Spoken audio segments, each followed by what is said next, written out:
ক্যারিয়ারে যদি ভালো কিছু করতে চাও, এক নাম্বার কথা মাথায় রাখবা, জীবনে আবেগ এবং মায়া এই দুইটার কোনো কিছুতে পড়া যাবে না।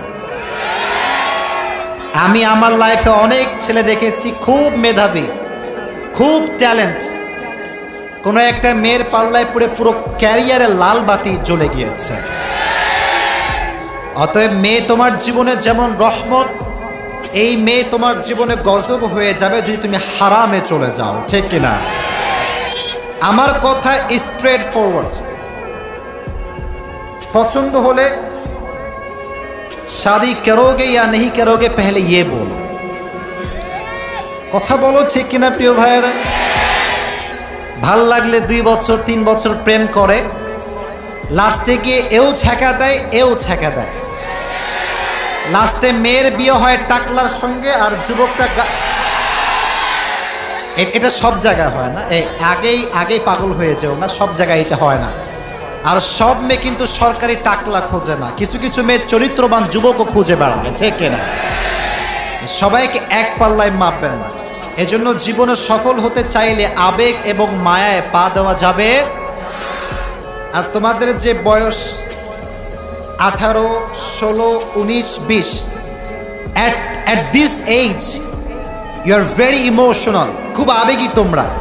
মনে রাখবা, আমাদের যে চয়েস এটা আমাদের জন্য ভালো নাও হতে পারে। আমাদের জন্য কোনটা বেস্ট, কোনটা পারফেক্ট, এটা আমাদের চাইতে বেশি জানে একজন। আওয়াজ দিয়ে বলো তিনি কে?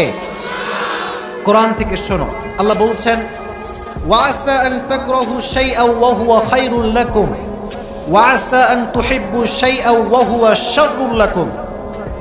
Sometimes you like a thing and you want that from your heart and you think this is the best option for me.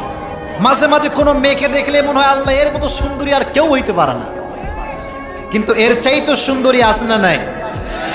আল্লাহ বলছে, তোর জীবনে যাকে দেওয়া লাগবে, I know better than you, তোর চাইতে আমি বেশি ভালো জানি।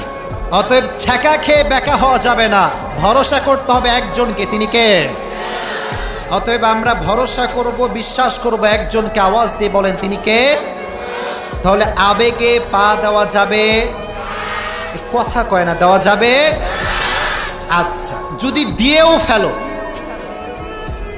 দিয়ে ফেলো আবেগে এবং মায়াতে পা দিয়েছো হারাম ভাবে, মাথায় রাখবে একটা কথা, যে মানুষ জীবনে যত বেশি ঠকেছে সে মানুষ সামনে তত বেশি এগিয়ে গিয়েছে। জীবনের সামনে আগাবার জন্য মাঝে মাঝে মন ভাঙাটাও অনেক বেশি জরুরি। যতবার মনটা ভাঙে ততবার বোঝা যায় মানুষ হচ্ছে বড় স্বার্থপর। এজন্য আমি আসিফের ব্যক্তিগত মতামত হচ্ছে, জীবনে উন্নয়ন করবার জন্য মাঝে মাঝে ছ্যাক খাইতে হয়, মাঝে মাঝে ঠকতেও হয়। আর আমি এর আগেও বলেছি, জিন্দগি মে কবি কবি আগে बढ़ने के लिए एक कदम पीछे भी जाना पड़ता है। দেখবা যখন মানুষ দৌড়াতে চায় রেস করার জন্য, দেখবা তার এক পা পেছনে থাকে, ঠিক না? কারণ যত পা পেছনে সে নেবে ততটা সামনে সে আগাবে। অতএব আজ থেকে আমাদের শিক্ষা হচ্ছে এইটা, ঠকে গেলে ঠেকে যাওয়া যাবে না, এমন একটা সফলতার চূড়ান্ত পর্যায়ে পৌঁছাতে হবে, আজ যে তোমাকে ঠকাচ্ছে আগামী দিনে সে তোমাকে স্যালুট করতে বাধ্য হয়ে যায়, ঠিক না? তাহলে আবেগেও পা দেওয়া যাবে না, মায়াতেও পা দেওয়া যাবে না। রাজি আছো তো ইনশাআল্লাহ? একটু কন্ট্রোল করো। সেম কালারে আরো সুন্দর জিনিস অপেক্ষা করছে।